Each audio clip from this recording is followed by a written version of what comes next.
Welcome back to Muir Traveling 101. I'm your host, John Muir. Today we're joined with President Theodore Roosevelt, our current president. I'm going to be taking him on a tour through Yosemite National Park, aka Hollywood Studios. It's pretty sunny out here today, so I hope we see some birds. Up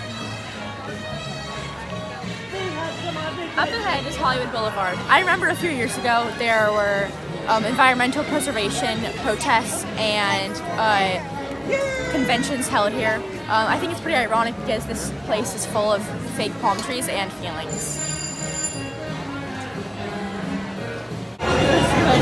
Since we're in Hollywood, I'm curious who your role models are. Well, as a young pioneer, I admired the work of Alexander von Humboldt. I really enjoyed his environmental books. My favorite is Views of Nature because it taught me to respect nature and what it has to offer. I am also impressed with the work of Henry David Thoreau. His work about living in natural surroundings has helped me become a better explorer, naturalist, and advocate. Lastly, I've been really into the poems by Ralph Waldo Emerson. I find it so interesting that he has the power to inspire millions of people through his words. Behind us is Echo Lake. Us naturalists like to call it Hetch-Hetchy because they're both man-made. I fought very hard against the new politicians who wanted to ruin this beautiful rock structures by building a dam. Even though this reservoir gives millions of people drinking water, I still don't like using nature as a resource. Similarly, Echo Lake was originally an open prairie, but now it's a man-made lake. So, where were you educated? As a child, my father forbade me to waste the daylight on educating myself. He wanted me to focus on homesteading. I would stay up late into the night reading only by candlelight. The more I read, the more I wanted to learn. So I built an invention I called the early rising machine. I attached a timer to my bed, and when it went off, the bed flipped. This allowed me to wake up before dawn. Otherwise, I went to the University of Wisconsin to study science. At some point, I tried medicine, but I quickly realized that my true passion lied with nature.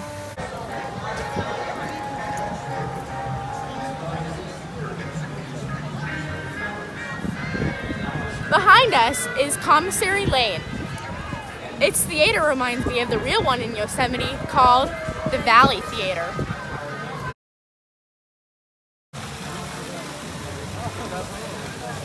Right now we are in Grand Adventure. In the actual park, this is one of the many campsites.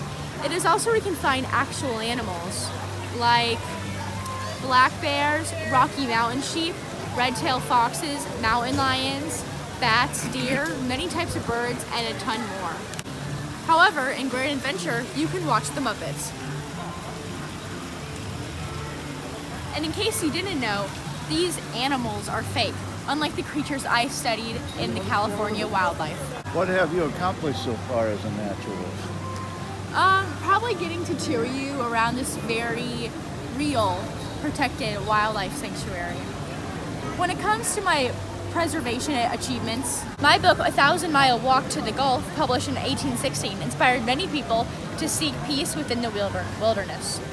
I also have the credit of convincing Congress through my writing in big newspapers to set aside not one, but 1,169 square miles of wilderness as a national park in 1890, saving Yosemite from deforestation. I also founded the Sierra Club in 1892 and served as its first president.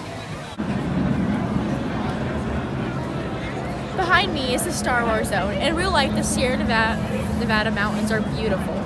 I call it the range of light because when you walk the trails, it takes a light year. They are the most beautiful mountains I've ever seen, but these are the fakest.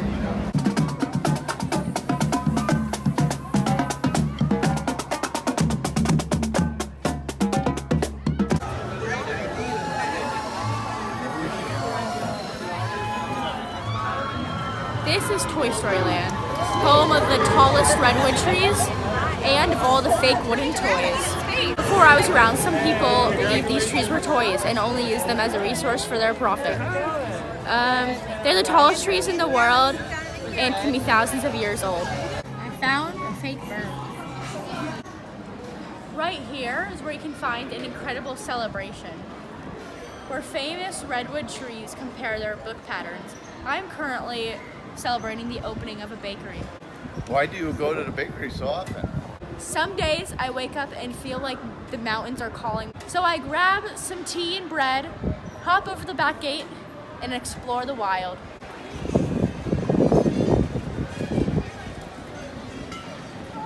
Right now we are standing in Animation Courtyard.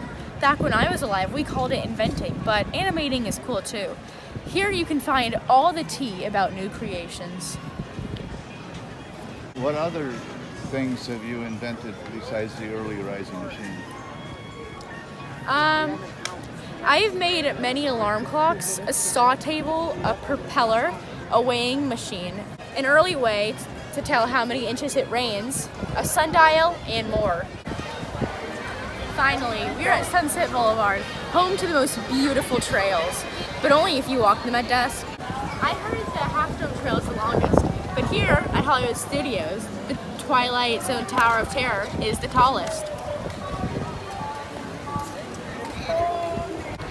Wow, what a big park! Even though you can fit about 29 Hollywood Studios inside Yosemite, I still had fun. That concludes today's episode. Special thanks to Teddy for coming out here today. I'll see you guys next video. Bye-bye. Goodbye.